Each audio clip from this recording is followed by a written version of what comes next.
Digital marketing లో అనుభవం ఉన్న ఎగ్జిక్యూటివ్స్ కావాలను సంప్రదించవలసిన నెంబర్లు 8688926084. నేడు కొండగట్టుకు పవన్ కళ్యాణ్ వస్తా ఉన్నాడు. ఏది ఏపీ ఉప ముఖ్యమంత్రి ఇప్పుడు పవన్ కళ్యాణ్, జనసేన అధినేత ఏపీ ఉప ముఖ్యమంత్రి పవన్ కళ్యాణ్ కొండగట్టుకు వస్తా ఉన్నాడు. వారాహి యాత్ర ఎక్కడి నుంచి అయితే స్టార్ట్ చేసిండో, అంటే కొండగట్టు అంజన్న దగ్గర నుంచే స్టార్ట్ చేసిండు. కొండగట్టుకు వచ్చి మళ్ళీ ప్రత్యేక పూజలు చేస్తాడంట. అది అవి కూడా వేసుకున్నట్టుండు, మాల కూడా వేసుకున్నట్టుండు.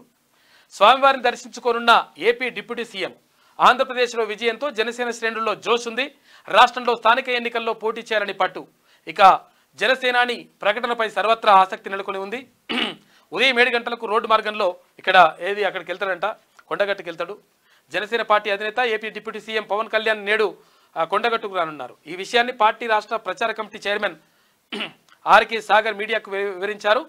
ఉదయం 7 గంటలకు హైదరాబాద్ మాదాపూర్లోని తన నివాసం నుంచి రోడ్డు మార్గం ద్వారా కొండగట్టుకు బయలుదేరుతారని చెప్పిండు. మొత్తం మీద అక్కడ 21 స్థానాలలో అక్కడ జనసేన పార్టీ పోటీ చేసింది. అంటే ఇక్కడ ఉమ్మడిగా అంటే వాళ్ళు కూటమి ద్వారా పోటీ చేసిండ్రు. తెలుగుదేశం పార్టీ, తర్వాత భారతీయ జనతా పార్టీ, ఇటు జనసేన కూటమిగా ఏర్పడి అక్కడ పోటీ చేసిండ్రు. 21 స్థానాల్లో పోటీ చేస్తే 21 మంది ఎమ్మెల్యేలు కూడా గెలుచుకున్నది జనసేన పార్టీ. అక్కడ డిప్యూటీ సీఎంగా ఇప్పుడు పవన్ కళ్యాణ్ ఉన్నాడు ఏపీలో. డిజిటల్ మార్కెటింగ్ లో అనుభవం ఉన్న ఎగ్జిక్యూటివ్స్ కావాలను సంప్రదించవలసిన నెంబర్లు 8688926084.